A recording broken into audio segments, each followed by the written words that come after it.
Jangan takut kepada mereka yang hanya membunuh badanmu. Matius 10:28.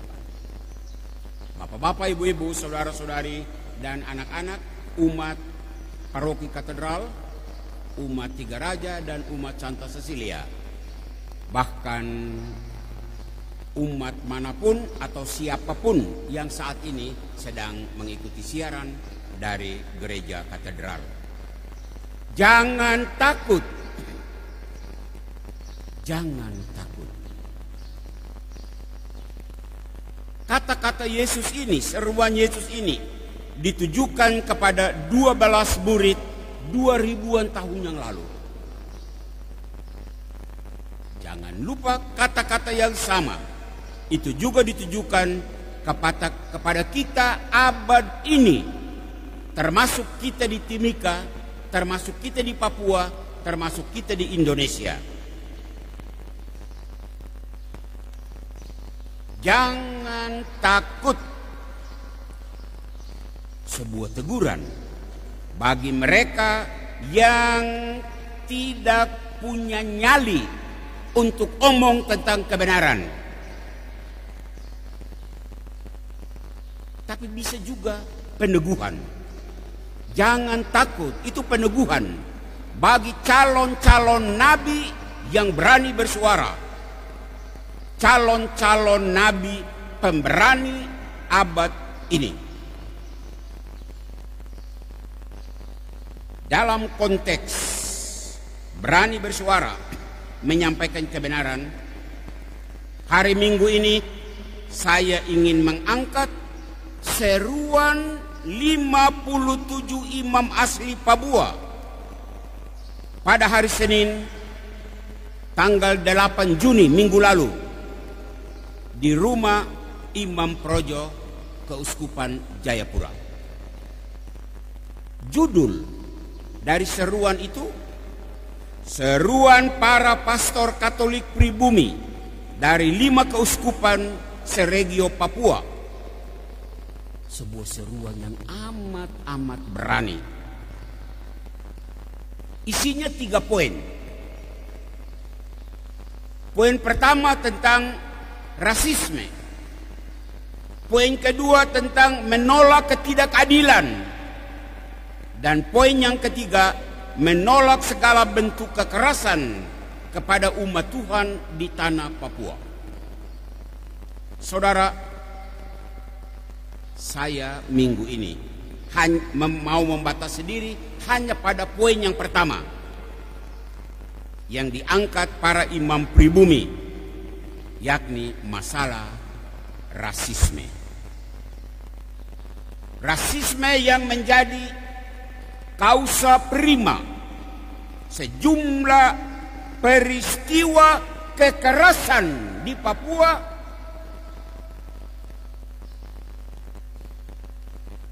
peristiwa melawan ketidakadilan. Kita mulai rasisme. Menyangkut rasisme,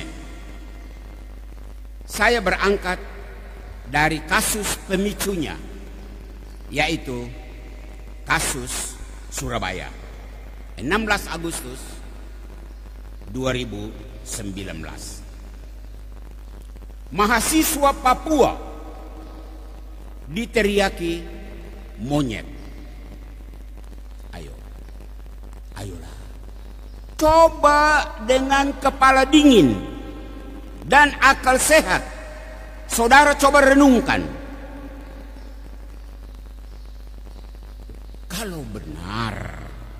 Kalau benar orang Papua itu monyet, maka konsekuensinya apa?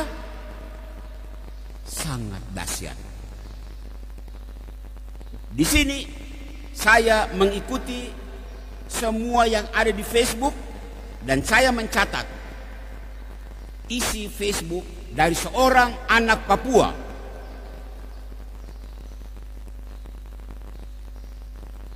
Mohon umat pendatang tidak tersinggung.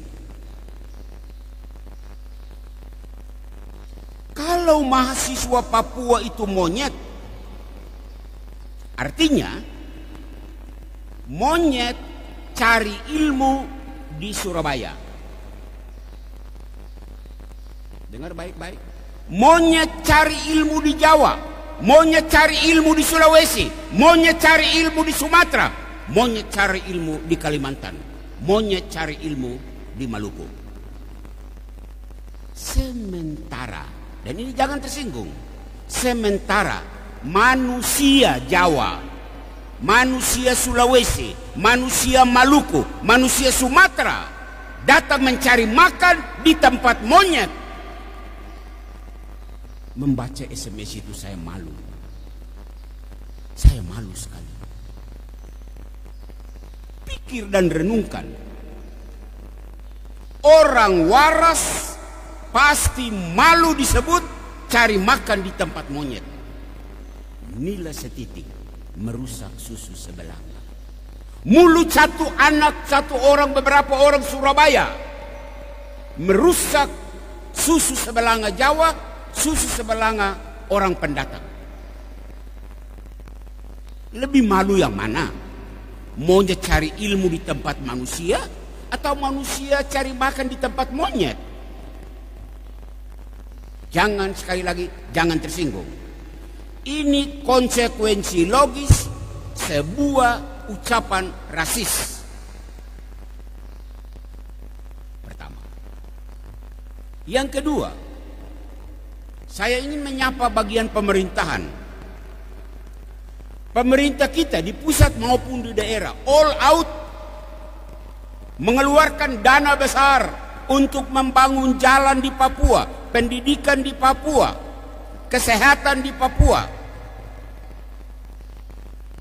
Berkaitan dengan ucapan rasisme tadi, pertanyaan yang mengganggu nalar, bangun jalan untuk monyet-monyet, bangun kesehatan untuk monyet, bangun pendidikan untuk monyet-monyet. Kalau benar teriakan rasis orang Surabaya itu, apa pemerintah masih waras mengeluarkan dana begini besar untuk monyet-monyet? Pemerintah yang waras akan menjawab, teriakan itu tidak benar. Oke, tidak benar, lalu kau buat apa? Buat apa? Ketiga, pihak keamanan, polisi, tentara, kamu dengar? Polisi, tentara di tanah Papua ini terlalu banyak. Ya, ini kan wilayah negara Republik Indonesia, wajar toh? Wajar. Tetapi Anda hadir di tanah ini dengan segala perlengkapan keamanan yang hebat-hebat. Saya Pastor Amandus hanya mau bertanya, seluruh perlengkapan hebat-hebat itu untuk jaga monyet-monyet? Jangan tersinggung, polisi dan tentara. Polisi dan tentara yang masih waras akan menjawab, tidak, kami tidak menjaga monyet, kami menjaga manusia. Oke, kalau begitu, apa sikap tentara dan polisi terhadap orang yang teriak monyet itu? Malulah Anda. Kalau orang Papua itu monyet, baru Anda dengan segala perlengkapan keamanan yang wah, kamu menjaga monyet, malu kan? Keempat, kelompok keempat, pihak agama. Saya tidak mau menyebut orang Islam, saya tidak mau menyebut orang Protestan. Saya hanya membatasi diri pada gereja Katolik. Pastor dan suster, sejak zaman Belanda sampai zaman pemerintahan Indonesia ini, luar biasa pastor dan suster begitu banyak datang di Papua untuk melayani. Anda mengabdikan seluruh hidupmu dari masa muda sampai Anda menjadi tua di tanah Papua ini. Pertanyaan kecil untuk direnungkan. Apakah Anda petugas gereja pastor, bruder, suster, Anda melayani monyet-monyet? Sebelum pastor, suster, bruder yang lain menjawab, saya Pastor Amandus mau menjawab. 36 tahun saya mengabdikan diri sejak masih muda sampai rambut sudah putih ini di Papua. Saya tidak melayani monyet. Saya melayani manusia. Manusia Papua. Saya sedih kalau disebut orang Papua monyet. 36 tahun saya tidak melayani monyet-monyet.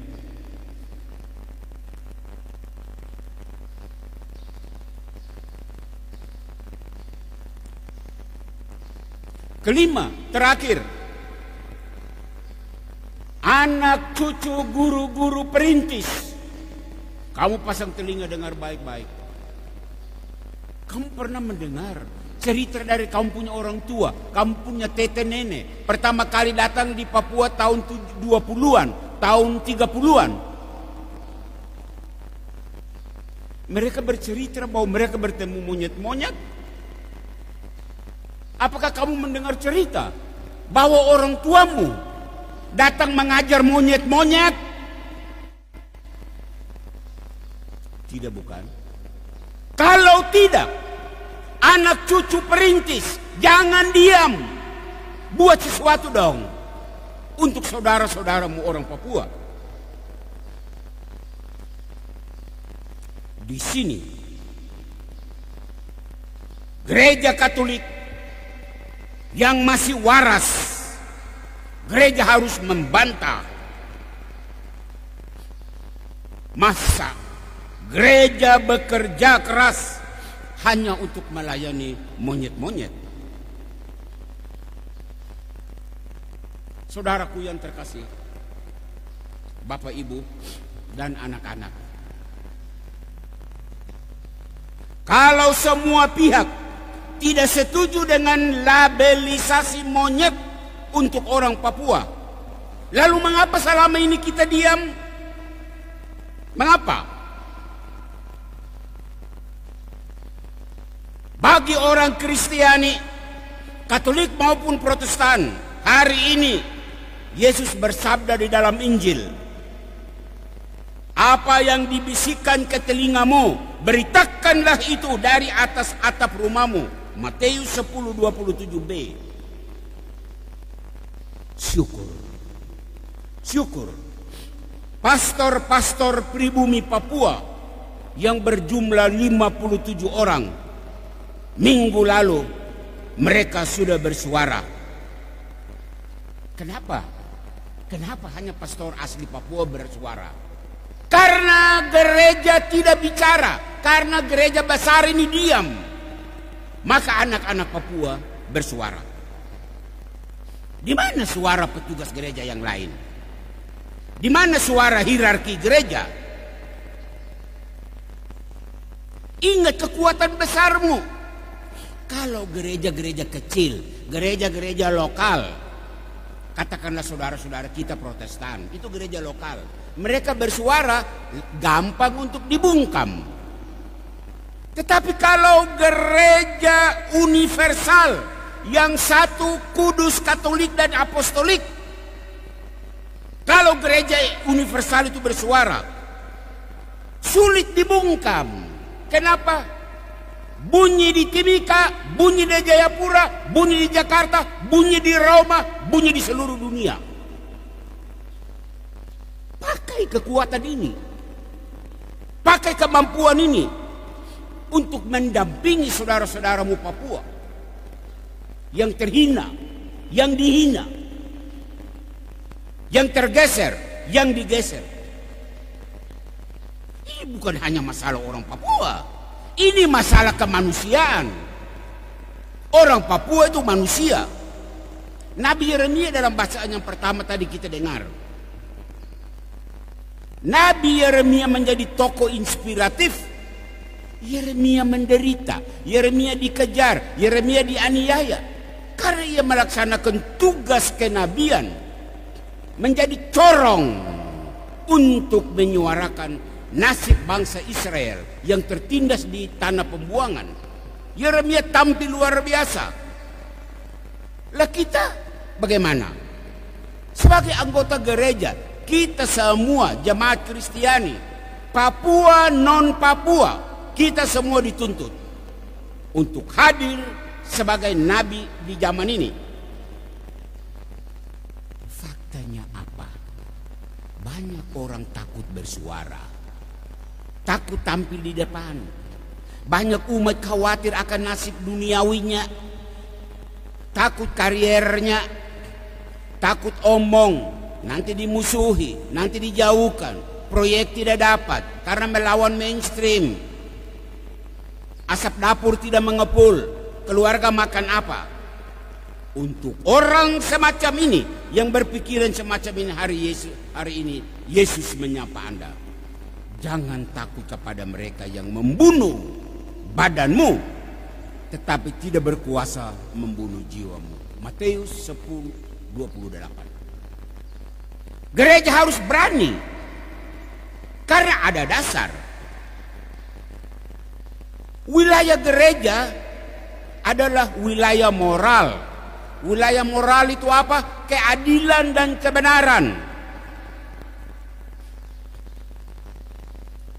Wilayah gereja bukan wilayah politik. Karena gereja memang tidak berpolitik. Tetapi, dan ini dengar baik-baik, pemerintah dengar baik-baik, tentara polisi dengar baik-baik, gereja tidak berpolitik karena bukan wilayahnya. Tetapi kalau orang politik, masyarakat warga, organisasi massa, siapapun termasuk polisi, tentara, kalau Anda melakukan tindakan menginjak wilayah moral, keadilan, kebenaran, gereja akan bersuara. Karena Anda menabrak wilayah kami. Kalau gereja tampil di publik untuk bersuara, harap Anda jangan berkata gereja berpolitik. Bukan. Gereja melakukan tugasnya. Anda menginjak wilayah saya harus bersuara. Saya diam, saya berdosa.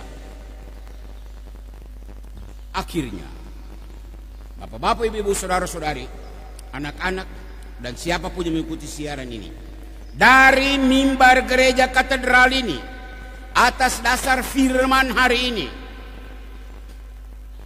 seruan untuk kita semua adalah: warga gereja bersuaralah, institusi gereja bersuaralah, petugas gereja bersuaralah, hierarki gereja bersuaralah, bahkan setiap insan yang waras, semua manusia, Kristen, non-Kristen, Katolik atau Protestan, Islam, Hindu, Buddha, Anda manusia, Anda masih punya pikiran waras, bersuaralah untuk membela kemanusiaan ini.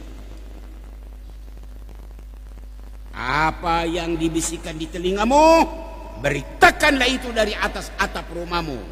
Sabda Yesus hari ini di dalam Injil.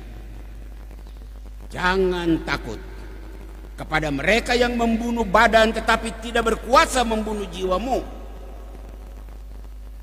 Takutlah terutama kepada Dia yang berkuasa membunuh baik tubuh maupun jiwamu di neraka. Tuhan memberkati saudara-saudara kita Papua. Tuhan memberkati saudara-saudara kita pendatang. Tuhan memberkati kita semua. Amin. Kita hening sejenak untuk merenungkan firman Tuhan ini.